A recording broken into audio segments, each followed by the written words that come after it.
దేవుని స్తోత్రము. మీ అందరికీ వందనాలు. మరి ఈరోజు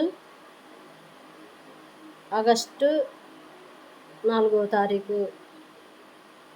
మరి ఈ నెలలో హాయి అని ఎబ్రీ భాషలో, మరి యూదుల భాషలో ఈ నెలలో మరి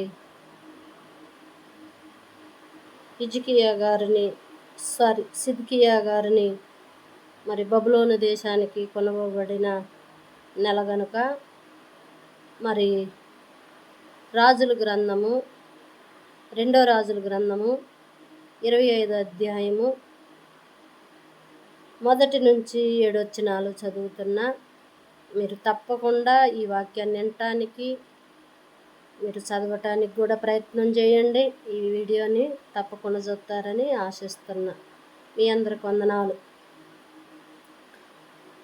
అతని ఏలుబడిలో 9వ సంవత్సరమందు 10వ మాసము 10వ దినమందు బబులోను రాజైన నెబుకద్నెజరును అతని సైన్యమంతయు యెరూషలేము మీదకు వచ్చి దానికెదురుగా దిగి దాని చుట్టూ ముట్టడి దిబ్బలు కట్టిరి.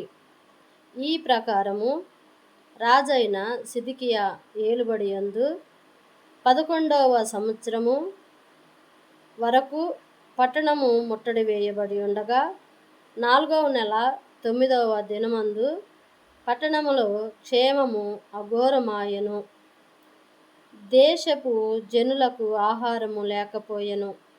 కల్దీయులు పట్టణము ప్రాకారము పడగొట్టగా సైనికులు రాత్రియందు రాజుతోట దగ్గర రెండు గోడల మధ్యనున్న ద్వారపు మార్గమున పారిపోయిరి. అయితే కల్దీయులు పట్టణము చుట్టూ ఉండగా రాజు మైదానమునకు పోవు మార్గమున వెళ్ళిపోయెను. కల్దీయుల సైన్యము రాజును తరిమి అతని సైన్యము అతనికి దూరముగా చెదిరిపోయినందున యెరికో మైదానమందు అతన్ని పట్టుకొనిరి.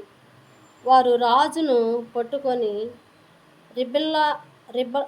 రిబ్లా పట్టణమందు బబులోను రాజు నద్దకు తీసుకొని పోయినప్పుడు రాజు అతనికి శిక్ష విధించెను.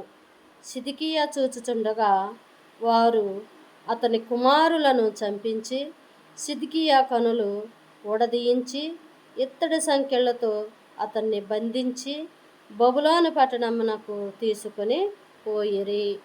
దేవుడు మరి ఈ వాక్యాన్ని మరి దీవించి ఆశీర్వదించును గాక.